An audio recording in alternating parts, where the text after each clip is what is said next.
안녕하십니까. 오마이TV 시청자 여러분, 오마이뉴스 박정호 기자입니다. 저는 지금 서울 대한상공회의소 국제회의장에 나와 있습니다. 잠시 후 이곳에서 문재인 민주통합당 대선 후보와 대한상공회의소 회원들 간의 토론 간담회가 진행될 예정입니다. 문재인 후보는 오늘 이곳에서 지속 가능한 성장과 일자리 창출에 대해서 기조 발제를 하고, 그리고 이곳 회원 400여 명과 함께 토론을 벌일 예정인데요. 네, 오늘 문재인 후보는 일자리 창출의 중요성을 강조하면서 지속 가능한 성장에 대한 방법론을 제시할 예정입니다. 네, 문재인 후보가 오늘 제시할 4대 성장론은 창조적 성장, 포용적 성장, 생태적 성장, 협력적 성장, 이렇게 4가지로 제시할 예정인데요. 지속 가능한 성장을 통해서 일자리를 만들 수 있다는 것을 거듭 강조할 것으로 보입니다.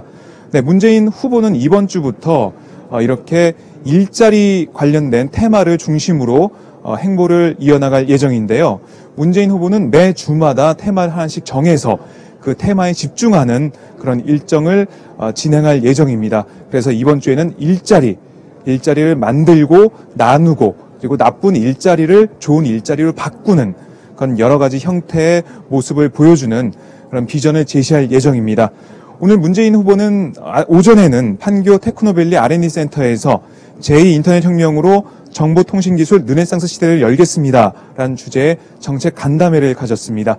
이 자리에서 문재인 후보는 인터넷 산업을 국가 전략 산업으로 육성하겠다. 그리고 인터넷 자유 국가를 지향하겠다. 그리고 좋은 ICT 일자리 50만 개를 창출하겠다. 이렇게 밝혔고요. 상생 융합의 ICT 생태계 조성, 그리고 ICT 정책의 사령탑을 확보하겠다. 이런 ICT 산업 진흥 5대 정책을 발표했습니다. 네, 문재인 후보가 잠시 후에 입장하게 되면요, 이곳에서 문재인 후보가 기조 발제를 통해서 지속 가능한 성장과 일자리 창출을 강조할 예정이고요. 그 기조 발제 안에는 그 대기업들의 그런 재벌들의 규제, 그 재벌들이 그런 잘못된 관행에서 벗어나야 된다. 이것을 강조하면서 다시 한번 재벌 개혁을 강조할 것으로 보입니다. 네, 오마이TV에서는 문재인 후보의 기조 연설과 이어지는 상공회의소 회원들 간의 그런 질의응답 시간들 계속해서 생중계로 보내드리도록 하겠습니다. 그럼 다시 화면을 현장으로 넘기고 문재인 후보가 들어오는 대로 생중계를 계속 보내드리도록 하겠습니다. 네, 지금까지 대한상공회의소에서 오마이뉴스 박정호 기자였습니다. 그럼 지금부터 문재인 민주통합당 대선 후보를 모시고 대한상공회의소가 주최하는 간담회를 시작하겠습니다. 먼저 송경식 대한상공회의소 회장님의 인사 말씀이 있겠습니다.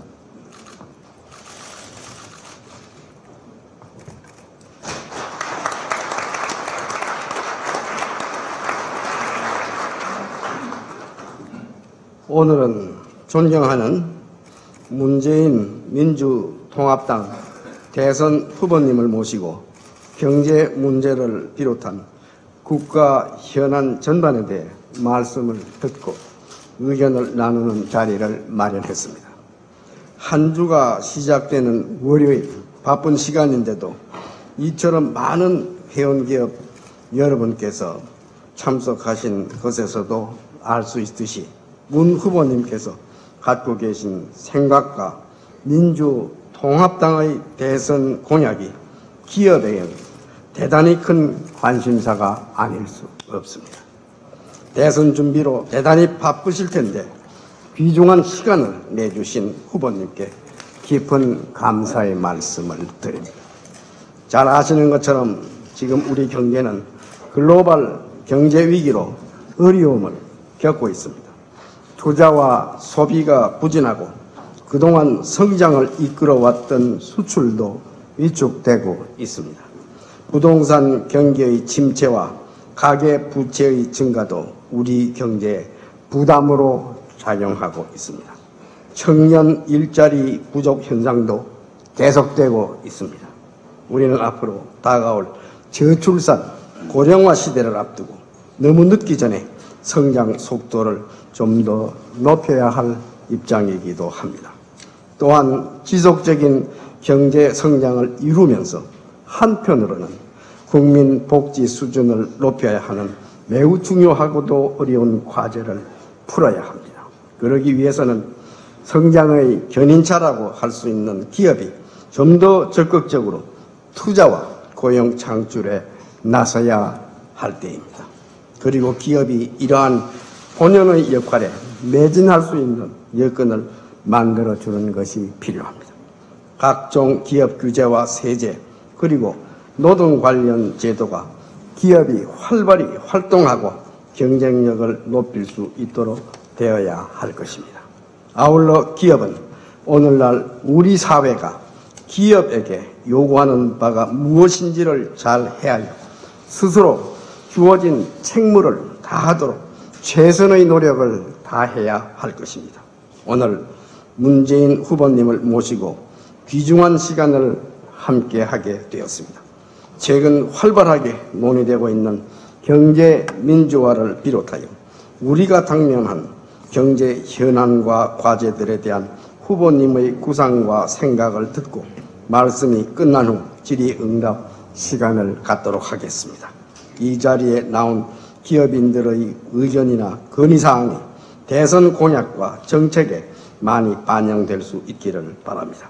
그러면 문재인 후보님의 말씀을 큰 박수로 청해 주시기 바랍니다.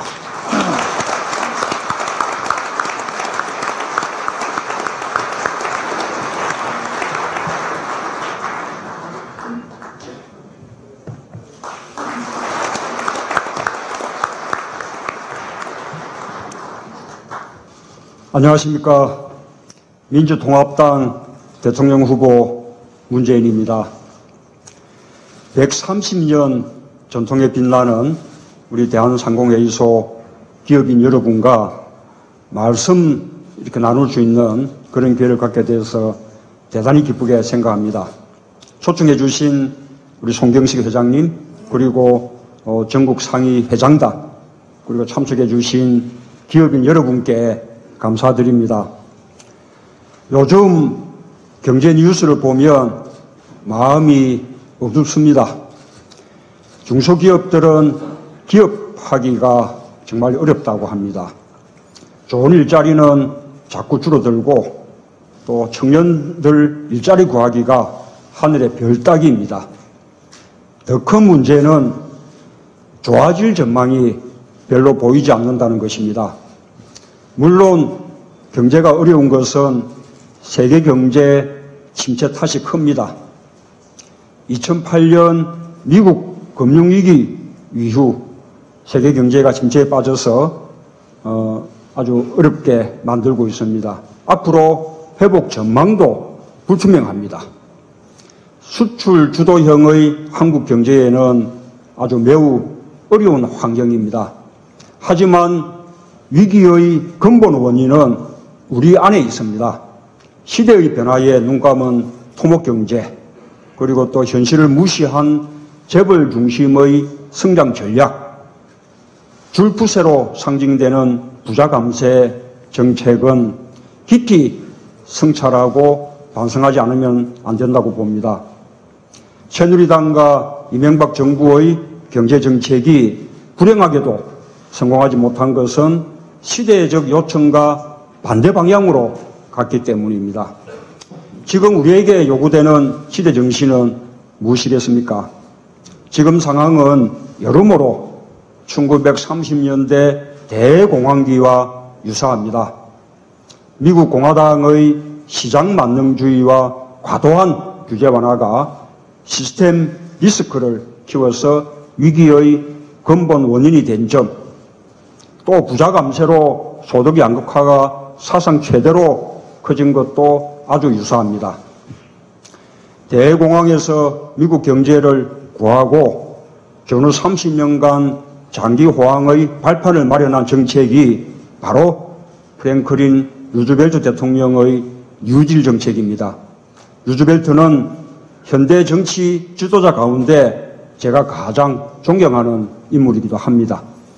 뉴딜의 핵심을 테네시 계곡 개발 사업 등 토목 사업으로 생각하는 분들이 많습니다. 하지만 실제 핵심은 제도개혁, 즉 규제의 제도화, 또 복지의 제도화에 있습니다. 무소불위의 경제 권력을 휘두르던 독점 제기업을 규제하고 정권 외환위원회를 신설하는 등 금융을 규제했습니다. 노조의 기본권을 인정하는 와그너법과 근로기준법을 통과시켰고 또 연금제도와 빈곤아동구조 등 복지를 제도화했습니다.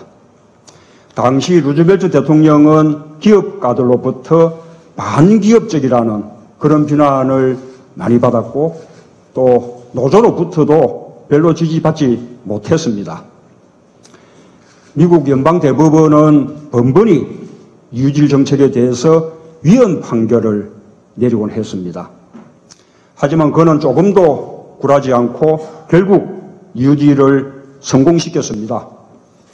루즈벨트 대통령이 어느 날 링컨 대통령과 더불어 미국 역사상 가장 존경받는 대통령이라는 사실은 우리에게 시사하는 바가 매우 큽니다. 지금 우리나라 상황은 매우 어렵습니다. 소득 양극화가 사상 최대에 이르렀습니다. 중소기업, 자영업자, 골목 상권은 하루하루 버티기가 어렵습니다. 이런 시대적 상황은 우리에게 한국형 뉴딜을 요구하고 있습니다. 뉴딜의 핵심인 규제의 제도화는 경제민주주의의 요구로 나타나고 있습니다. 복지의 제도화는 복지국가에 대한 요구로 나타나고 있습니다. 지금 한국의 시대의 정신이 경제민주화와 복지국가의 두 단어로 집약되고 있는 것은 우연이 아니라 필연이라고 봅니다. 존경하는 상공인 여러분, 한국 경제는 오랫동안 재벌 중심의 성장, 토목 경제로 상징되는 물량 중심의 성장, 또 수출이 이끄는 그런 성장 전략을 써왔습니다. 그 성과가 아주 컸다는 것은 온 세계가 인정하고 있습니다. 우리는 지금 세계 10위권의 경제 강국으로 성장했습니다. 이런 극적인 경제 발전은 기업인들의 창의적인 기업가 정신과 또 세계 최장의 노동시간을 감내한 노동자들의 노력 덕분입니다. 저는 항상 기업인 여러분들과 또 노동자 여러분께 감사의 마음을 가지고 있습니다. 그러나 그와 같은 과거의 성장 전략은 이제 한계에 부딪히고 있습니다. 성장의 고용 효과는 날로 떨어지고 있습니다. 세계 불황 속에서 수출 확대도 이제는 쉽지가 않습니다. 더구나 우리 경제 내부에서 누적된 구조적 문제가 분출하고 있습니다. 특권적인 재벌 구조, 가중되는 중소기업의 어려움, 날이 갈수록 취약해지는 내수시장, 또 장시간 노동과 불안정한 비정규직의 확대가 바로 그것입니다. 이런 문제의 근본적 해결 없이는 더 이상 한국 경제의 지속적 성장이 어렵습니다.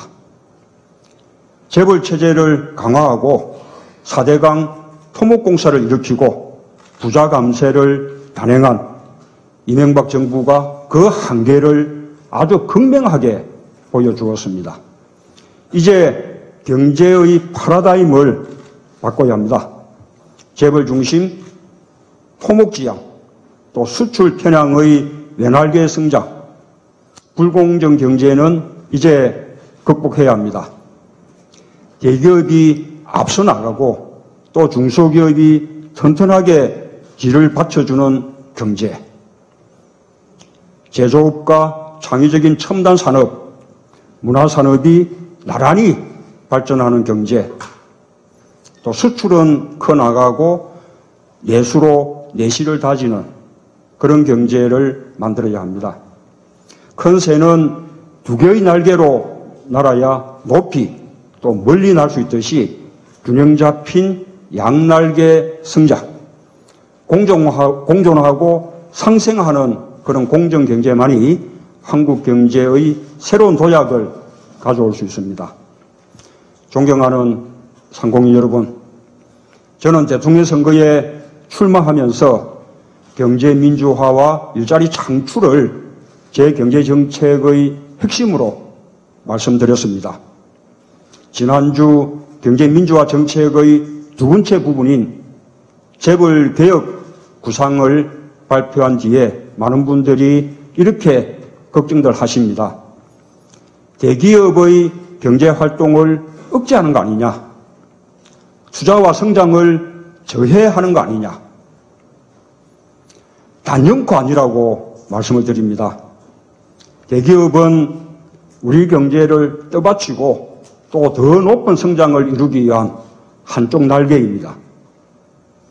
글로벌 경쟁의 선봉에 선 우리 경제의 소중한 천병입니다. 그런데 한국에는 새로운 대기업이 더 이상 나타나지 않고 있습니다. 미국에는 마이크로소프트, 구글, 페이스북 등 경제의 선두주자들이 계속 나타납니다. 반면 한국 경제에는 1970년대 이후 이렇다 할 대기업이 출현하지 않고 있지 않습니까? 무슨 연유일까요? 저는 이것이 공고한 재벌체제 때문이라고 생각합니다.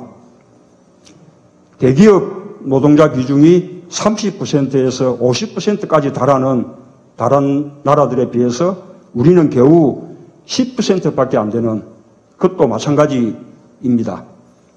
문제는 대기업이 아니라 재벌입니다. 재벌의 문어발식 확장이 새로운 대기업의 출현을 가로막고 있습니다. 반칙과 특권으로 지배력을 유지합니다. 그들만의 이익을 위해서 일감 몰아주기의 불공정한 거래 관행으로 중소기업과 소상공인의 사업기회를 박탈하고 결국 대기업과 중소기업 모두의 경쟁력을 약화시키고 있습니다. 제가 말하는 경제민주화는 이런 행태를 막자는 것입니다.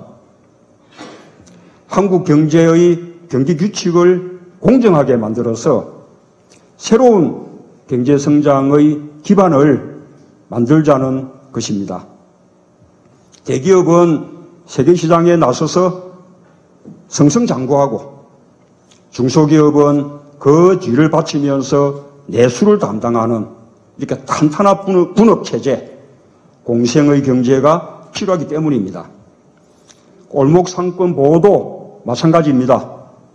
세계시장에 나가서 경쟁해야 할 한국의 대표 선수, 재벌 대기업이 골목 상권까지 들어와 영세상공인 자영업자들의 밥그릇을 뺏는 행동은 이제는 자제되어야 한다고 봅니다.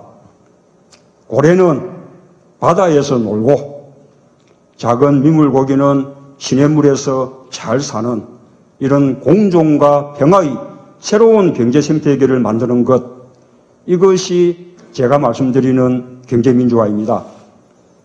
거듭 말씀드리지만 경제민주화는 결코 기업을 옥죄는 조치가 아닙니다. 공정한 경쟁이 가능하도록 경기 규칙을 잘 짜서 새로운 기업이 살아날 수 있도록 하는 것입니다. 말하자면 기업 생태계에 새물을 붓는 그런 과정이며 경제 활성화 대책인 것입니다. 기업과 한국 경제가 살아나기 위해 일종의 예방주사를 맞는 것이라고 그렇게 이해해 주십시오. 경제민주화로 국민 모두가 함께 잘 살게 되면 반기업 정서도 사라지고 재벌 총수들도 존경받게 될 것이라고 저는 믿습니다. 저는 이미 새누리당에 경제민주화 법안의 정기국회 처리를 제안했습니다. 대선 후보들이 함께 머리를 맞대자고 말씀드렸습니다. 경제민주화는 단순히 대선 공약이 아닌 우리 경제가 반드시 이루어야 할 과제이기 때문입니다. 일자리 창출은 제가 직접 챙기는 과제입니다. 일자리는 개인에게도 중요하지만 우리 경제의 건전한 성장과 발전에도 아주 중요합니다. 일자리 창출이 바로 내수시장의 확대로 연결되기 때문입니다.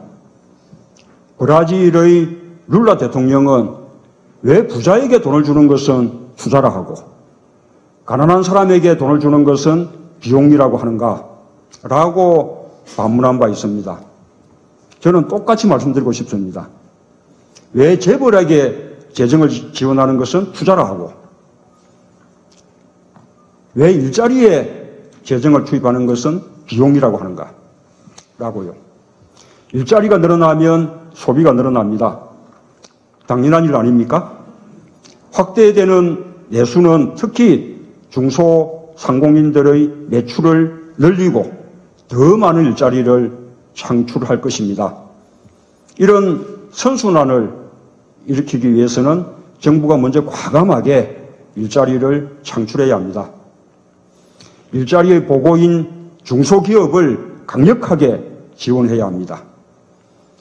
새로운 일자리의 블루오션을 찾아야 합니다. 존경하는 상공인 여러분, 저는 성장, 일자리, 복지, 경제민주화가 함께 가는 관계라고 생각합니다. 그래서 저는 사두마차 경제 혹은 사륜구동경제라는 이름을 붙이고 있습니다. 성장은 일자리를 만듭니다.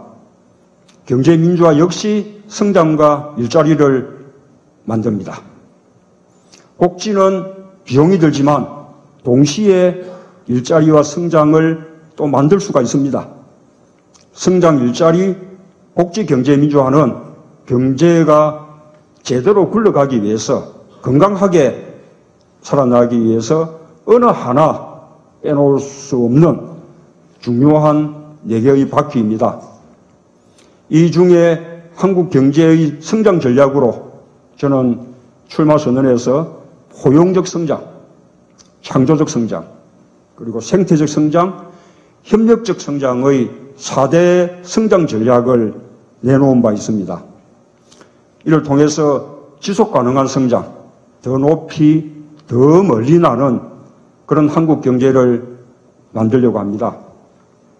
첫째, 포용적 성장은 제가 내놓은 경제민주화와 중소기업 정책에 집약되어 있습니다. 중소상공인과 중소기업을 보호하고 육성하여 성장의 엔진으로 삼는 것이 바로 그것입니다. 수출이라는 하나의 날개로 나는 대신에 예술시장을 키우는 것도 포용적 성장의 중요한 내용입니다. 중소기업 적합업종을 확대하고 골목상권을 대기업으로부터 보호하겠습니다. 공정한 하도급 거래 질서를 확립하고 대기업과 중소기업의 성과를 공정하게 배분할 것입니다. 원자재 가격과 납품 단가를 연동하고 이익 공유제를 시행하겠습니다. 재벌의 일감 몰아주기나 단가 후려치기 등 협력사에 대한 불공정 거래를 엄단하겠습니다. 제 성장 전략의 두 번째는 창조적 성장입니다. 21세기 지식경제시대, 그 부가가치의 큰 원천 중 하나는 바로 창조산업입니다. 페이스북은 사람들 간의 소통에 착안한 서비스 산업입니다. 한국의 카카오톡도 창조적 아이디어 하나로 한국을 넘어서 세계로 뻗고 있습니다. 이런 창조적인 IT 산업을 적극 육성하려고 합니다. 최근 강남스타일로 세계를 석권한 가수 싸이를 보십시오. 싸이 한 명이 창출하는 관광과 문화의 부가가치가 1조 원이 넘는다는 그런 분석이 나오고 있습니다. 창조적인 기업가 정신과 아이디어를 적극 지원해서 새로운 성장 동력으로 삼을 것입니다. 셋째는 생태적 성장입니다. 이미 글로벌 경제는 그린 경제의 경쟁으로 접어들고 있습니다. 생태 산업은 중요한 첨단 산업 분야입니다. 탄소에너지, 원전 에너지를 대신할 재생에너지에 대한 요구가 급증하고 있습니다. 우리가 IT 산업에 선도적인 힘을 쏟아 현재의 IT 강국을 이룩했듯이 생태산업과 신재생 에너지 산업 역시 한국 경제의 블루오션이 될 수 있습니다. 일자리의 보고가 될 수도 있습니다. 네 번째 성장 전략은 협력적 성장입니다. 이를 위해서 사회적 경제를 일구려고 합니다. 이미 선진국에서는 사회적 기업, 소셜 벤처, 그리고 협동조합 등 사회적 경제의 활성화를 통해 새로운 성장 동력을 얻고 있습니다. 저는 1만 개의 일자리 공동체를 육성해서 새로운 일자리 창출의 보고이자 내수시장을 확대하는 기반으로 삼을 것입니다. 또 남북경제연합을 통해서 시장을 확대하고 우리 중소기업의 새로운 활로를 뚫으려고 합니다. 한국의 자본과 기술, 북한의 자본과 노동력이 협력하면 얼마나 큰 경제적 효과가 있을지 상상하기 어려울 정도입니다. 남북한 경제협력은 우리에게 무한한 경제성장, 또 일자리의 보고입니다. 이상 말씀드린 4대 성장 전략은 제가 지향하는 새로운 경제 양날개 성장의 엔진과 같습니다. 존경하는 상공인 여러분, 지금 경제가 어렵습니다. 어려운 환경 속에서 고군분투하시는 여러분께 격려의 말씀을 또 감사드린다는 말씀을 전합니다. 자부심과 긍지를 갖고 보다 많은 투자, 보다 많은 일자리를 만들어 주실 것을 당부드리고 싶습니다. 저는 정치인, 특히 대통령 후보는 듣기 좋은 말, 두루뭉술한 정책으로 국민에게 다가가서는 안 된다고 생각합니다. 욕을 먹더라도 자신의 생각을 확실하게 말해야 합니다. 그리고 틀린 부분이 있다면 또 과감하게 수정해야 합니다. 제가 오늘 여러분을 뵙고 또 이렇게 말씀을 드리고 또 이야기를 듣고자 하는 것도 그런 이유입니다. 좋은 말씀과 비판을 많이 해주시고 앞으로도 애정어린 그런 비판과 조언을 부탁드리겠습니다. 긴 이야기 경청해 주셔서 대단히 고맙습니다. 감사합니다.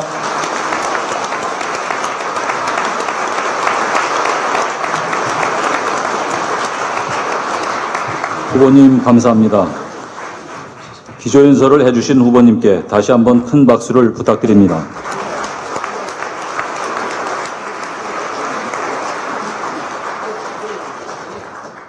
잠시 단상을 정리하겠습니다. 다음은 대선 후보께 건의나 질의 드리는 시간을 갖겠습니다. 손을 들어주시면 마이크를 전달해 드리겠습니다. 네, 마이크 전달 부탁드립니다.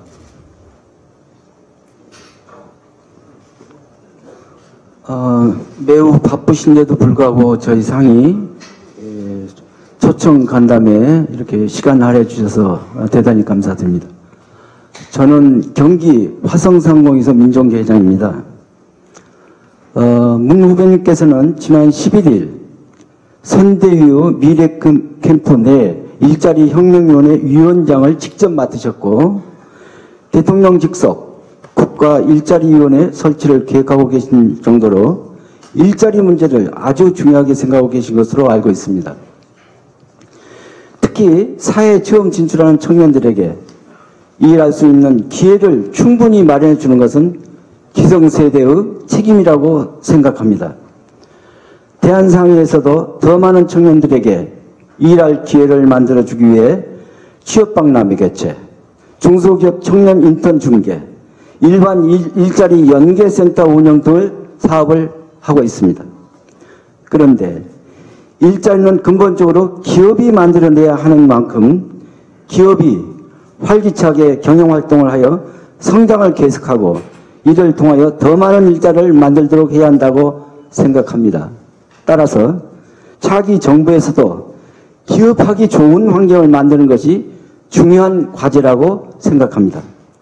그러나 최근 국회에 제출되어 있는 여러 노동법안은 오히려 기업의 부담을 늘리고 기업 활동을 어렵게 할 우려가 있습니다. 예를 들면 비정규직 규제랄지 사내 하도급 금지, 근로시간 단축 등입니다. 이런 법안은 노동시장에서 부작용을 일으켜 오히려 일자리 창출을 어렵게 할 수 있습니다.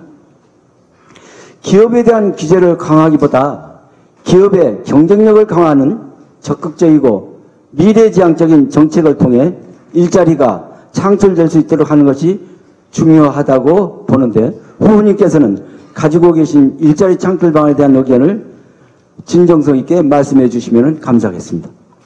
이상입니다.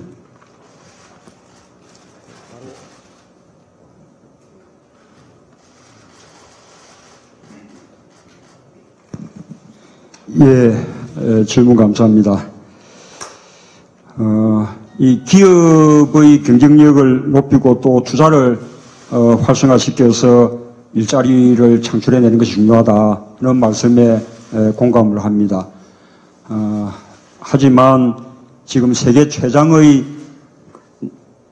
근로시간, 또 그리고 반대로 세계에서 또 가장 짧은 근속 기간, 이렇게 유지하고 있는 지금의 우리 경제 정책이 결코 좋은 일자리를 많이 만들지 못하고 있는 것이 사실입니다. 1990년대까지는 그런 성장 정책이 통했던 것 같습니다. 그러나 이제는 더 이상 안 된다는 것이 벌써 참여정부 이전부터 이렇게 드러나고 있습니다. 이렇게 좋은 일자리를 늘리는 것은 아까 말씀하신 대로 이 개별 기업 차원에서는 부담일 수가 있다고 그렇게 저도 생각을 합니다. 그러나 전체적으로는 이 중산층 서민들의 소득을 증가시켜서 소비 능력을 높여주게 되고 그것으로 내수가 촉진되고 그러면 결국에는 기업에 도움이 되고 그래서 우리 경제도 성장이 되고 또다시 일자리가 늘어나는 그런 선순환이 가능하다고 생각합니다. 아까 말씀드린 대로 루즈벨트 대통령이 세계 대공황이라는 그런 경제 위기를 극복해서 이미 효과가 확인된 그런 정책 방향이기도 하고요. 특히 또 내수가 날로 취약해지고 있는 우리나라 현실에서는 꼭 필요한 일이라고 생각을 합니다. 아울러 말씀드리자면 단순히 일자리 개수를 늘리는 것을 넘어서서 좋은 일자리를 많이 만들어내야 한다고 생각합니다. 인턴직 또 비정규직 그렇게 또 소비할 시간조차 없는 그런 이제 근로시간으로는 우리가 필요로 하는 내수 확대에 한계가 있다고 생각을 합니다. 기업하기 좋은 나라면서 또 동시에 일하기 좋은 나라가 되어야 한다고 생각합니다. 이 두 과제는 모두 중요하고 양자택일의 문제가 아니라 함께 이루어야 할 관계라고 생각합니다. 이 지속 가능한 성장은 기업의 수익과 노동자들의 삶의 질이 함께 향상될 때 달성될 수 있다고 생각합니다. 지금 저희가 말씀드리는 경제 민주화 또 좋은 일자리 늘리기 이런 부분에 우려들이 많으신데요. 이 일자리를 늘리는 아주 공격적인 그런 재정 정책을 통해서 기업, 특히 중소기업의 좋은 일자리 만드는데 국가가 많은 지원을 하겠습니다. 이명박 정부는 강바닥에 재정을 투입했습니다만 저는 사람에게 일자리에 재정을 투입하겠습니다. 이 투자는 미래에 대한 많은 기대와 더 큰 내수시장을 내놓을 것이라고 저는 믿습니다. 재정과 세제를 통해서 고용에 대한 기업, 특히 중소기업의 부담을 최대한 줄이면서 이 내수시장의 성장과 일자리 증가의 선순환 구조를 안착시키겠다는 그런 말씀을 드립니다. 감사합니다. 네, 다음 질문을 받겠습니다. 네, 마이크 전달해 주시기 바랍니다.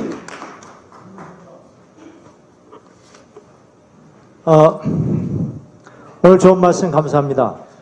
딜로이트 안진회계법인의 양승우 회장입니다. 조세 부분에 대해서 몇 가지 여쭤보겠습니다. 사실 조세 정책이라는 것이 어느 정부에서나 가장 어렵고 또 골치 아픈 일이기도 하고 그래서 고민을 많이 하고 후보님께서도 그러시라고 믿습니다. 특히 제가 그 법인세 부분하고 그 가업 상속 부분에 대해서 좀 여쭤보고 싶은데요. 우리나라 법인세율이 선진국에 비해서는 다소 낮다고는 하지만 아직도 기업 경쟁력 측면에서 상당히 부담이 되는 게 사실입니다. 그리고 또 가업 상속의 경우에는 특히 그 상속세율도 높을 뿐만 아니라 그 가업 상속에 대한 그 지원책도 충분치가 못해가지고 특히 중소기업이나 중견기업들에서 많은 어려움을 얘기를 하고 있습니다. 이런 그 법인세나 또 가업 상속에 관련된 세금을 포함해서 이 조세 부분에 대해서 후보님께서 어떤 생각을 갖고 계신지 말씀해 주시면 대단히 감사하겠습니다. 예, 감사합니다. 이 법인세를 포함한 그런 이제 기업 부담의 어떤 비교를 OECD 국가들하고 하느냐 또는 신흥공업국들하고 하느냐에 따라서 시각이 다르긴 하겠습니다만 우리나라의 그 기업의 부담이 특별히 그 높은 수준은 아니라고 봅니다. GDP 대비 법인세 비중이 조금 높긴 합니다만 이 사회보장 분담금까지 포함한 그 기업의 부담 정도를 놓고 따지면 우리는 그 OECD 평균보다 오히려 매우 낮은 수준인 것 같습니다. 그러나 이제 말씀하신 대로 국제 경쟁력 측면 또 이제 중소기업의 성장을 위한 그런 측면에서 이 법인세 부담을 참여정부 때보다 특별하게 더 늘릴 그런 생각은 없습니다. 중소기업들에게는 이 법인세 증가의 부담이 가지 않도록 하겠습니다. 중점을 두고 있는 것은 이 특혜성이 있는 조세 감면 이 제도를 조금 정비해서 실효세율을 제고하는 것이라고 봅니다. 통계를 보면 상위 10대 기업에게 전체 임시투자세 공제액의 거의 대부분이 집중이 되고 있습니다. 이 중소기업의 투자가 이 고용으로 바로 이어지기 때문에 고용에 대한 그런 세공제를 더 강화하고 반대로 대기업에게 쏠리는 그 조세 감면은 조금 축소하거나 정비하는 것이 옳다고 봅니다. 가업 상속세는 이 좀 중소기업의 경우에 합리적인 선에서 가능한 한 이 가업을 이어갈 수 있도록 그렇게 하는 방향이 맞다고 저도 생각합니다. 사실 또 우리의 가업 상속세 제도가 다른 OECD 국가들에 비해서 엄격한 것은 부인할 수 없는 사실인 것 같습니다. 공제 한도도 적고 그 다음에 또 고용 유지 의무도 더 무겁게 그렇게 되어 있거든요.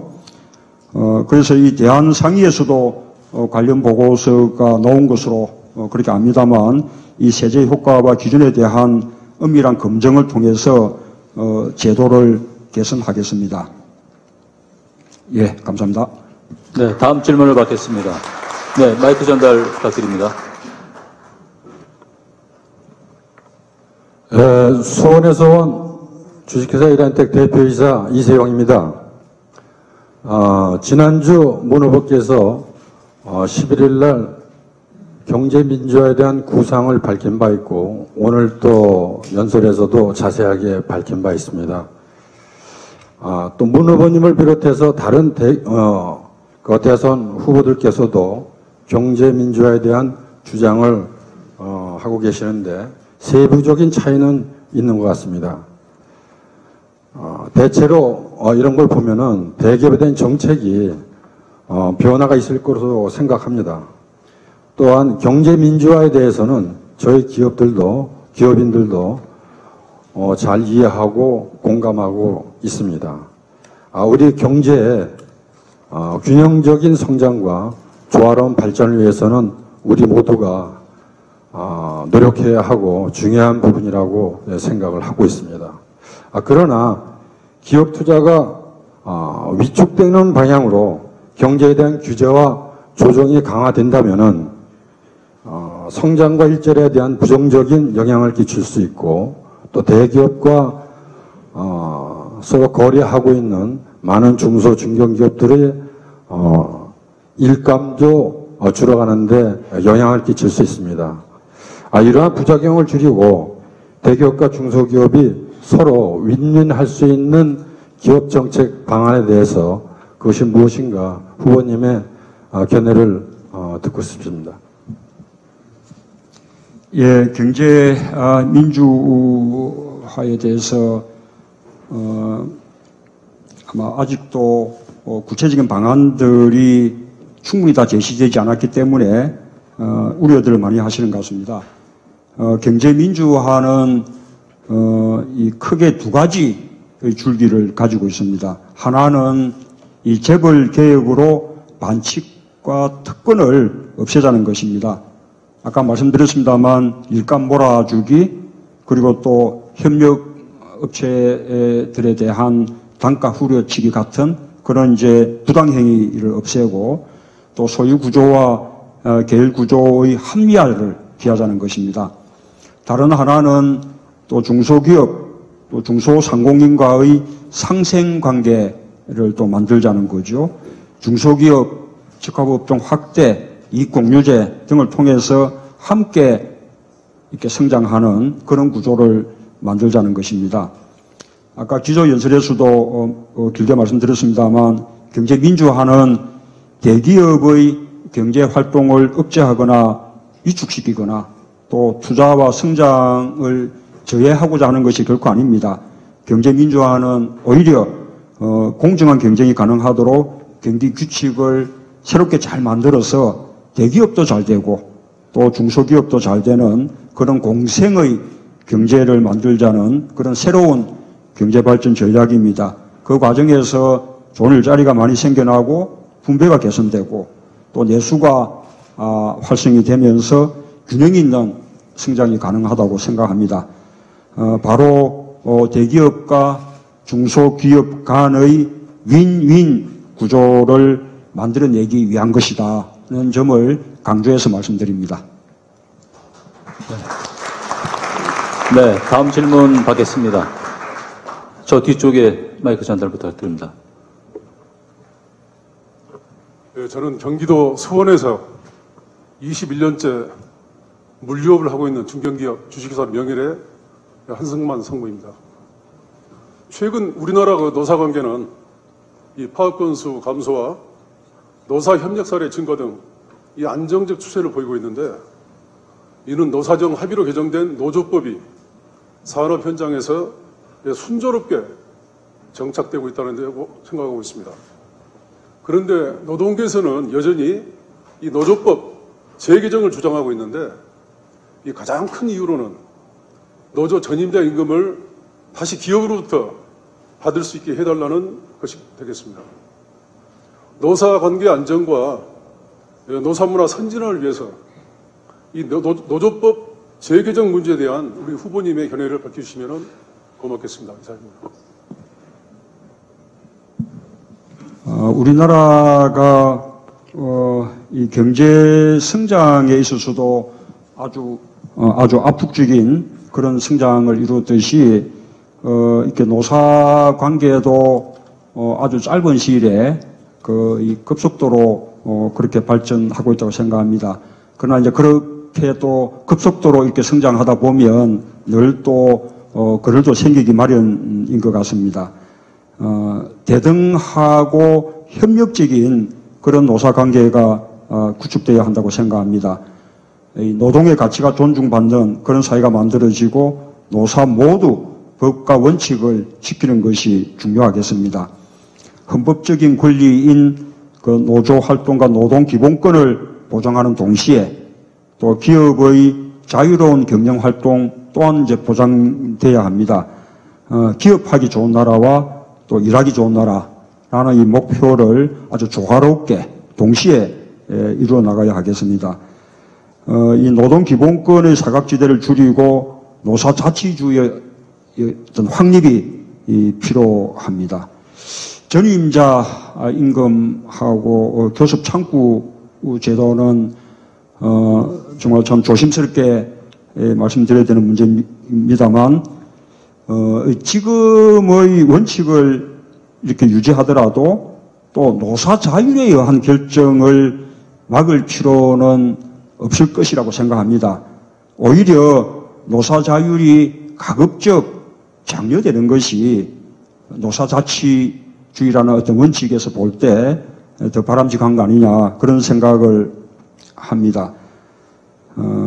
아울러 유럽처럼 이 초기업 단위에서 임금이라든지 이런 단체 교섭이 이루어지고 개별 기업 안에서는 노사 협력이 더 우선되도록 그렇게 제도적 보장도 좀 촉진할 필요가 있다고 봅니다.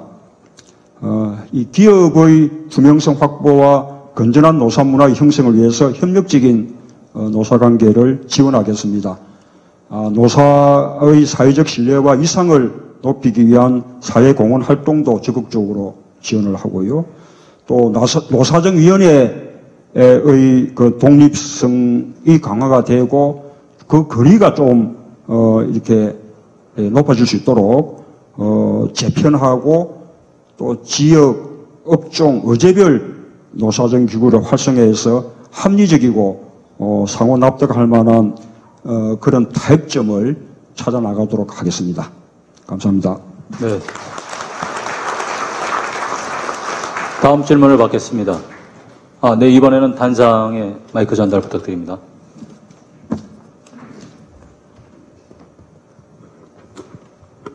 후보님을 옆에 모시고 질문하려니까 긴장이 되고 좀 조심스럽습니다. 후보님께서도 9988이라는 숫자를 들어보셨을 겁니다. 아마도 이것은 99세까지 팔팔하게 살자는 건배사 구호로도 쓰이고 있습니다만 사실은 이것은 중소기업의 현황을 설명하는 숫자로 오래전부터 사용되어 왔습니다. 대한민국에는 300만이 넘는 우리나라 기업체 중 중소기업체 수가 99% 이상을 차지하고 있고 전체 고용의 88% 이러한 연유로 인해서 9988이라는 유래가 사실은 올해부터 쓰여왔습니다. 거기다 중소기업은 생산의 48%를 기여하고 있는 중소기업은 산업의 뿌리 역할을 하고 있으며 일자리 창출에도 기여해왔습니다. 정부에서도 이러한 중소기업의 중요성을 인식하고 다양한 지원제도를 운영하고 있으며 중소기업의 경영난 해소에 많은 도움이 되는 것으로 평가받아 왔습니다. 그러나 우리나라 중소기업 가운데 중견기업으로 성장한 사례가 많지 않습니다. 이는 여러 가지 원인이 있겠지만 중소기업이 중견기업으로 성장할 경우 그동안 지원받던 혜택이 일시에 끊기면서 기업들이 부담을 느끼고 중소기업으로 남고자 하는 경향이 아주 많기 때문입니다. 우리 경제가 지속적으로 발전하기 위해서는 중소기업이 중견기업으로 성장할 수 있도록 촉진하는 것이 중요한 과제라고 생각합니다. 이를 위해 후보님께서는 어떠한 정책을 구상하고 계신지 이에 대한 견해를 밝혀주시면 감사하겠습니다. 이 중소기업이 그 중견기업으로 그리고 또 중견기업이 대기업으로 그렇게 계속 성장할 수 있어야 건전한 경제 생태계가 확립될 것입니다. 이 경제 민주화의 중요한 목표 중에 하나기도 합니다. 이 재벌 대기업은 글로벌 시장에서 세계 기업들하고 경쟁을 하고 또 중소기업들이 성장할 수 있도록 좀 뒷받침을 하면서 기회를 좀 터줘야 한다고 생각합니다. 그런데 우리나라는 지금 재벌의 공고한 그런 체제 때문에 1970년대 이후에 새롭게 성장한 대기업이 거의 없는 실정입니다. 이명박 정부도 그런 중요성을 인식을 해서 최근에 중견기업 육성을 위해서 중견기업 3,000 플러스 프로젝트라는 것을 내놨는데요. 중소기업이 이 중견기업으로 성장해 나가는데 도움이 될 수 있는 저는 아주 전반적으로 그게 전향적인 제도라고 그렇게 이제 평가를 합니다. 어쨌든 이 중소기업에 대한 지원이 오히려 이 중소기업의 성장을 가로막아서는 그건 뭐 안 될 일이라고 생각하죠. 그래서 중소기업이 중견기업으로 성장하더라도 또 그 중견기업에 걸맞는 그런 지원책, 그 중견기업을 대기업으로 성장시킬 수 있는 그런 지원책이 꼭 마련돼야 한다고 생각합니다. 그 이제 구체적 이 방안에 대해서는 우리 상위에서도 적극적으로 좀 논의를 해서 제안들을 해주시면 제가 이런 분야 정책을 좀 더 잘 만드는데 도움이 될 것이라고 생각합니다. 감사합니다. 네, 다음 질문을 받겠습니다. 네, 저 뒤쪽에 마이크 전달 부탁드립니다. 네, 인터원 컨설팅 대표 원창입니다. 저는 서비스 산업 활성화에 대해서 좀 여쭤보고자 합니다. 서비스 산업은 우리나라의 대표적인 내수 산업입니다. 그러나 이 제조, 그리고 제조업에 비해서도 훨씬 일자리 창출 효과가 굉장히 큽니다. 그러함에도 현재 서비스 산업에 대한 이 정책의 인식이라든가 지원이 결여되어 있고 또 굉장히 규제가 많다고 보여집니다. 특히 서비스 산업 중에서도 관광, 문화 콘텐츠, 의료, 교육 같은 고부가치 서비스 부분은 이게 공익 서비스로 지금 인식되고 있어가지고 특히 규제가 많고 그 다음에 제조업에서 정부 지원도 아주 미흡한 실정입니다. 따라서 민주당과 그리고 우리 문 후보께서는 서비스 산업이 투자가 활발히 일어날 수 있도록 어떤 정책을 구사하실 것인지 좀 실질적인 정책에 대해서 좀 말씀해 주셨으면 합니다. 예, 말씀하신 대로 우리나라는 이 GDP 대비 서비스 산업 비중이 다른 OECD 국가들에 비해서 아주 낮은 편입니다. 그런 만큼 서비스 산업을 더 발전시켜 나갈 수 있는 그런 잠재력이 그런 또 여지가 많이 남아 있다고 생각합니다. 이 서비스 분야의 지나친 대외 의존에서 벗어나서 내수를 육성한다는 그런 차원에서도 서비스 산업 육성은 대단히 중요하다고 생각합니다. 특히 관광과 문화 콘텐츠의 잠재력이 높다고 그렇게 저는 생각합니다. 최근에 피에타가 베니스 영화제 그랑프리를 이제 수상을 했고요. 또 아까 가수 싸이의 돌풍을 보면 우리 한국의 문화적 잠재성이 매우 크다고 생각합니다. 앞으로는 지금까지는 우리 한류가 밖으로 나가서 공연 등을 하고 있는데 이제는 우리 한류를 외국에 내다 파는데 이제 그치지 않고 바깥에서 해외에서 우리나라로 찾아와서 즐길 수 있도록 그렇게 해 나가는 그런 방안이 꼭 필요할 것 같습니다. 이를 통해서 문화산업은 물론이고 관광산업도 함께 발전시킬 수 있다고 생각합니다. 의료 또 교육 등 사회 서비스 분야 역시 키워나갈 여지가 아주 많습니다. 다만 의료나 이 교육 분야는 또 국민들의 어떤 기본적 권리와 관련이 되어 있기 때문에 공공성과 산업성의 어떤 조화가 꼭 필요하다고 봅니다. 공공성을 지키면서 또 수익 창출이 가능할 수 있도록 불합리한 그런 규제를 정비를 하고 선진적인 그런 시스템을 구축하도록 정부가 적극 지원하겠습니다. 감사합니다. 네, 다음 질문을 받겠습니다. 네, 저 뒤쪽에 마이크 전달 부탁드립니다.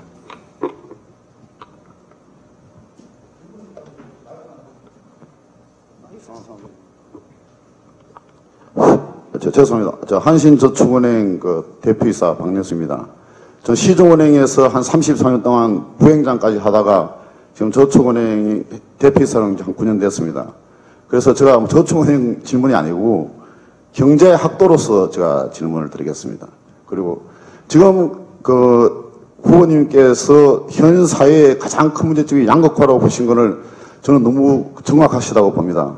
그리고 그 핵심이 재벌개혁에 있다는 것도 저는 정확하다고 보십니다. 왜냐, 70, 80년도에 우리나라 재벌은 불균형 성장론이라는 것, 한정된 재원으로 불균형 성장에서 대출 이꼴은 특혜입니다. 제가 시중은행에 33년 있었는데, 대출 이꼴은 특혜일 동시에 그때 부동산 가격이 폭등할 때 그 혜택을 가장 많이 본 게 재벌입니다.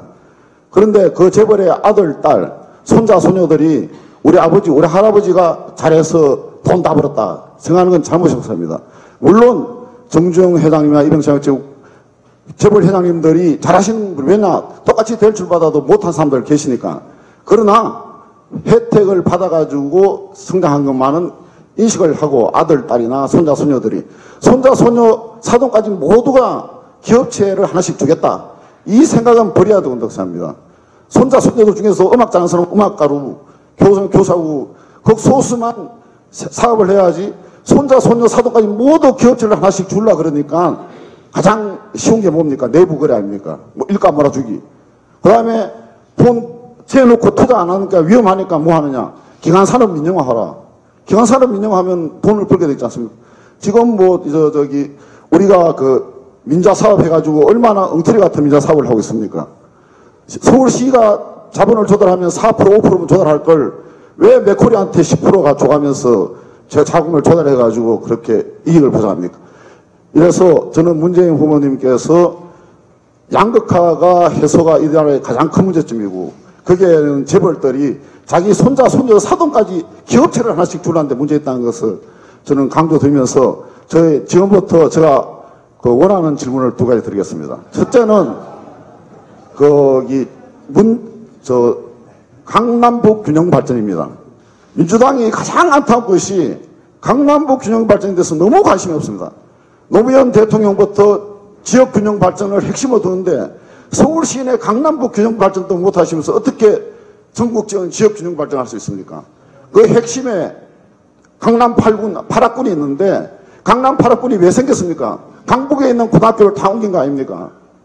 그리고 예술의 전당 코엑스를 강남 구민들, 한강다리를 강남 구민들이 돈 낸 겁니까? 한국 사람들이 돈 내가 만든 거 아닙니까? 왜 강남구에 애가 태어나면 50만 원 주고 노원구에 애가 태어나면 5만 원 줍니까? 부자 동네 부자 되고 가난한 동네 가난한 데는 제도는 고쳐야 됩니다. 거기에 재산세라는 함정이 있습니다. 재산세를 왜 구에다 줍니까? 서울시에서 받아가지고 서울시에서 구에다 골고루 빼내는 공동재산세를 지금 50%하는 걸 100% 옮겨야 됩니다. 그리고 학군도 아까 말씀드렸듯이 사립학교를 우대하면 공립하시면서 옛날 경기고등학교, 서울고등학교만 들어가면 보장이 되는 거, 부산고등학교, 경남고등학교 들어가면 되는 거. 이걸 왜 사립학교만 많은 강남구에만 무리하게 공립학교를 죽입니까? 공립학교 선생님들이 교육공무원이기 때문에 더 우수한 선생님이 오는데 공립학교를 지금 키워가지고 인류고등학교를 공립학교로 만드십시오. 자율공립고등학교를. 그리고 또 하나 노무현 정부에서 가장 잘한 것 중에서 이명박 대통령께서 안타깝게도 가장 잘한 게 뭐냐면 첫째가 제1롯데월드입니다. 제1롯데월드가 뭡니까? 서울공항 군사공항입니다. 그게 군사공항이라는 것은 서울 항공을 막 방하기 위해서 활주로가 되어 있는데 활주로를 고쳐가면서 가지 제1롯데 하면 전쟁 났을 때 그걸 피해가면 된다. 전투 비행기가 어떻게 피해가면 합니까? 무조건 떴다 내렸다 해야지. 악취로 해야 되지. 제1롯데월드에 대해서는 정말 재검토를 쳐야 됩니다. 세상에 유승민 한나라당 의원이 그랬습니다. 전 세계 어느 나라에서 군사공항, 인공항공이 있는데 재벌 빌딩을 위해서 공항 활주로를 고치냐. 군사공항 활주로라는 것은 방어를 제일 좋게 하기 위해서 만든 활주로인데 그걸 비틀면 전투에는 최선만 있습니다. 차선은 없습니다. 그건 제고해 주셔야 됩니다. 그 다음에 종부세도 제가 볼 때는 부동산 재벌들한테 종부세를 무용화시킨 건 아주 잘못된 겁니다. 노무현 정부가 초기에 종부세였으면 성공했을 겁니다. 아파트도 안 띄고. 안타깝습니다. 이상입니다.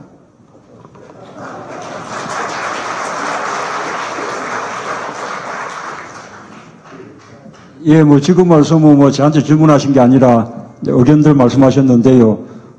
제가 뭐 완벽하게는 아니지만 거의 대부분 예, 공감한다는 말씀을 드립니다.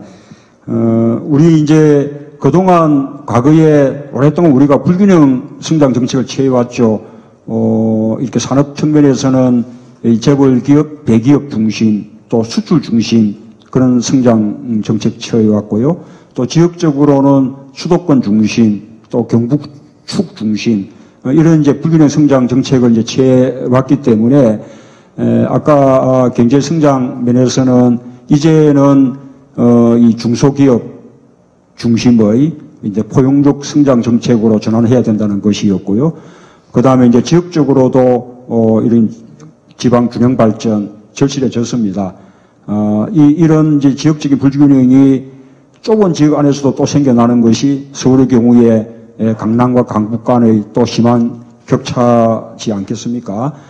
저는 그렇게 생각합니다. 전국을 그런 격차 지수를 한번 만들어 보면 어떨까? 거꾸로 말하면 균형 지수라고 표현할 수 있겠습니다.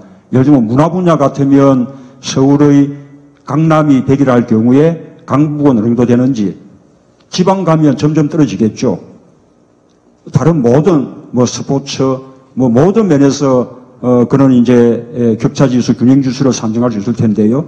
그러면 나중에 그 지수에 따라서 그 분야의 우리가 투자를 할 때 예를 들면 문화 분야 같으면 문화진흥기금을 배분한다거나 할 때 문화적으로 더 낙후된 지역부터 우선하는 서울 같으면 강남보다 강북에 더 우선적인 지원을 하는 이런 식으로 해서 지역적인 그 불균형도 바로잡아야 된다고 생각합니다. 수도권에 살거나 지방에 살거나 이것이 뭐 1등 국민, 2등 국민 이렇게 그 심리적으로 나눠지지 않도록 그런 것은 꼭 필요하다고 생각을 하고요. 이 나머지 부분에 대해서도 대체로 공감한다는 말씀드립니다. 감사합니다. 네, 다음 질문을 받겠습니다. 네, 마이크 전달. 네. 네, 저는 노원구 상공회장 정기옥입니다. 지금까지 이렇게 소신 있는 정책을 말씀해 주셔서 저희들이 돌아가면서 많은 기대를 가지고 돌아갈 것 같습니다. 지금까지 무거운 질문 받으시느라고 고생 많이 하셨는데요. 저는 아주 가벼운 질문을 하나 드리고자 합니다. 후보님께서 저는 일단 군 복무 시절에 특전사 요원으로 이렇게 군 복무를 하셨다고 들었습니다. 근데 언제 한번 방송을 보니까 격파 훈련을 옛날에 해상하시면서 하시다가 손가락을 다치셔가지고 인대가 들어가서 고생을 많이 하신 걸로 알고 있는데요. 이제 앞으로 뭐 악수하실 일도 많고 이렇게 하신데 이제 그런 거는 이제 자제를 좀 해주셔야 될 것 같다는 예, 말씀을 드리면서요. 특전사를 복무했을 때도 그렇고 그리고 또 참여정부 시절에 비서실장을 하시면서 많은 체력을 소모하는 그런 일들을 이렇게 해오셨는데요. 제가 좀 여쭙고 싶은 것은 이제 요즘에 일정을 소화하시면서 정말 제가 TV를 볼 때 항상 표정도 그대로시고 혈색도 그대로시고 이렇게 한 거를 보면 저희들은 이제 일을 하고 돌아갈 때 저녁에는 정말 체력의 한계를 느낀다 이렇게 얘기를 하면서 들어가는데 전혀 체력의 한계를 느끼시지 못하는 것 같아요. 이렇게 됐습니다. 그래서 저는 특별하게 이렇게 관리하신 어떤 건강 비법이나 그리고 또 무슨 보양식을 따로 드시는 게 있는가 그런 게 있다라고 하면 저희들도 같이 이렇게 같이 공유해야 되겠다 이런 뜻으로 제가 한번 간단한 질문을 드려봤습니다. 뭐 아주 따뜻한 질문 감사드립니다. 그때 그 TV 예능 프로에서 격파할 때 저는 솔직히 그게 짜고 그렇게 하는 줄 알았습니다. 원래 군대에서 격파 시범 같은 거 할 때도 다 벽돌에 사전에 멍을 들여서 이게 깨지기 쉽게 하는 거거든요. 저는 제 앞에 내놓는 벽돌이 일반적인 그 격파용 벽돌도 아니고 그냥 보도블록용의 강화벽돌을 턱 내놨는데 그래도 저는 다 준비가 돼가지고 저는 폼만 잘 잡으면 되는 것으로 믿고 내려쳤는데 안 그랬으면 그렇게 힘차게 내려치지 못했죠. 그런데 뭐 정말 전혀 준비되어 있지 않은 그런 벽돌이어서 그때 혼났습니다. 제가 군대 또 공수부대 특전사 근무했다는 게 그게 저는 뭐 별로 자랑스러울 일은 아니라고 생각합니다. 우리 대한민국 남자라면 뭐 거의 대부분 다 간혹 군대고 또 군대를 가다 보니까 그렇게 배치된 것뿐인데요. 이명박 정부 들어서 천안함 사건 또 연평도 포격 사건 이런 아주 그 안보적으로 좀 안보의 무능을 보여주는 그런 이제 사건들이 좀 많이 생기면서 또 우리 이제 그 안보를 다루는 이 고위공직자들이 또 한결같이 다 이제 군대를 갔다 오지 않고 하는 이런 것들하고 좀 대비가 되면서 제가 이제 군복무를 특전사에서 했다는 것이 조금 더 부각된 거 아닌가 싶습니다.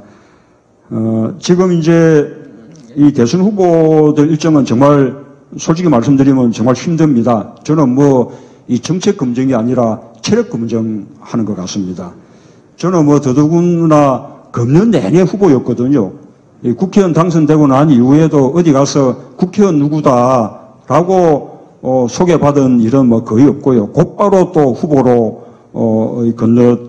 뛰어서 더더욱 이제 힘듭니다. 그러나 요즘 이제 그 대체적으로 흐름이 좋다고 그렇게 이제 생각을 하고 힘을 내고 있습니다. 특별한 뭐 건강 비법이나 뭐 보양식 같은 것은 없고요. 원래는 제가 등산을 아주 좋아해서 등산 다니는 것으로 체력을 유지하고 있었거든요. 제가 그래도 해외에서 나가서 히말라야 한 6,000m까지 등반도 했습니다. 그런데 오랫동안 등산도 못 다녔습니다. 제가 내년부터 좀 북한산, 북악산 좀 등산 뭐 많이 다닐 수 있도록 여러분 많이 도와주십시오.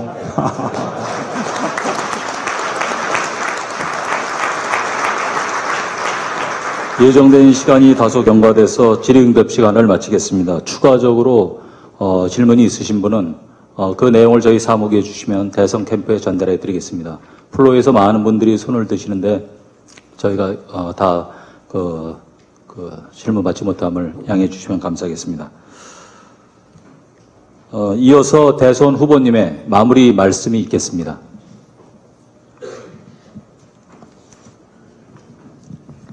예, 감사합니다. 오늘 정말 아주 유익한 그런 날이었고 또 유익한 만남이었다고 생각합니다. 감사드립니다.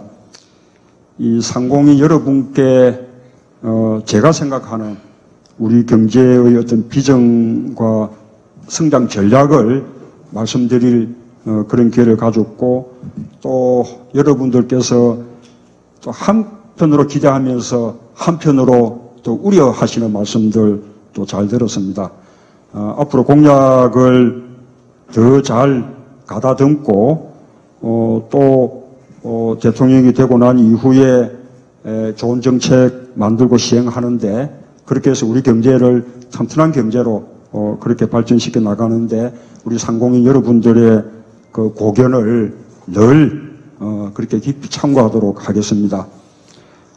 저는 대통령은 전체 국민의 대표라고 생각을 합니다. 기업의 대표도 또 노동자의 대표도 아닙니다. 특정 지역의 대표일 수는 더더군다나 없습니다. 그렇기 때문에 대통령은 국민을 위한 가치와 신념을 가지되 편견과 고집을 가져서는 안 된다고 생각합니다. 대통령 후보로서 저 역시 편을 나눈다면 오로지 국민 편일 뿐이다라는 말씀을 드리고 싶습니다. 제가 대통령에 대해서 통상 외교를 나간다면 저는 대기업과 중소기업을 가리지 않고 한국 기업 전체의 영업맨이 될 것입니다. 그것이 대통령으로서의 의무라고 저는 믿습니다. 국내에서도 마찬가지겠죠. 저에게 중요한 것은 대한민국 기업 전체가 골고루 잘 되는 것입니다.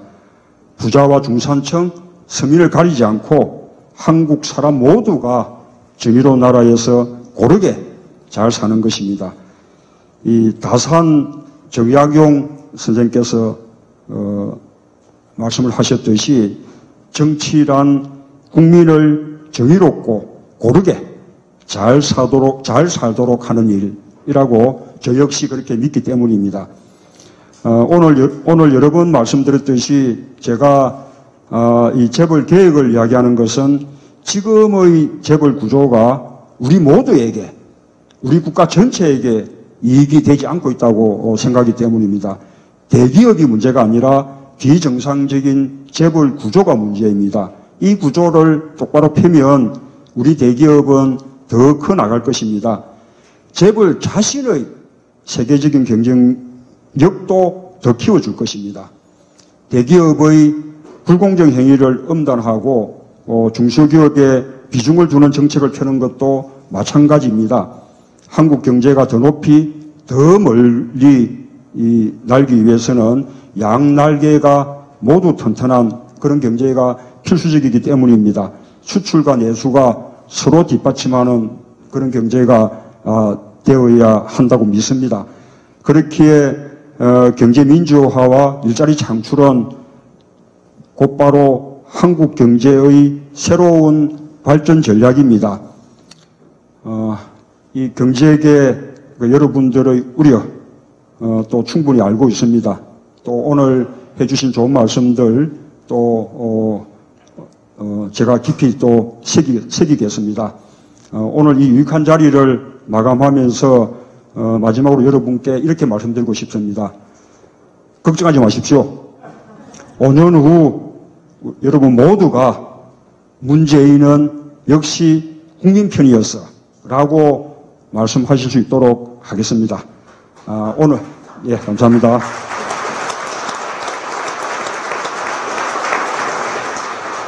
오늘 이 자리 마련해 주신 우리 송경식 회장님과 또 대한상의 관계자분들 그리고 또 참석해 주신 상의 회장단 여러분 그리고 또 기업인 여러분들 건승을 기원합니다.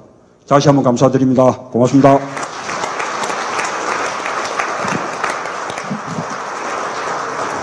다음은 대선 후보님을 모시고 기념 촬영을 하는 시간을 갖겠습니다.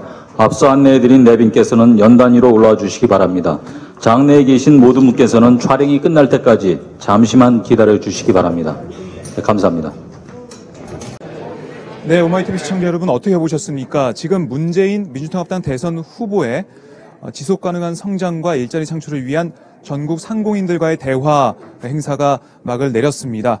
네, 문재인 후보는 오늘 이 자리에서 경제 민주화와 재벌 개혁 그리고 공정 경제 등을 강조하면서 자신이 내세웠던 성장 논가 그리고 일자리 창출 방법들을 강조를 했습니다.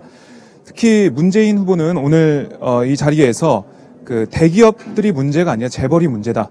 새로운 대기업들이 나올 수 있는 그런 경제적 환경을 만들어야 된다고 강조했습니다.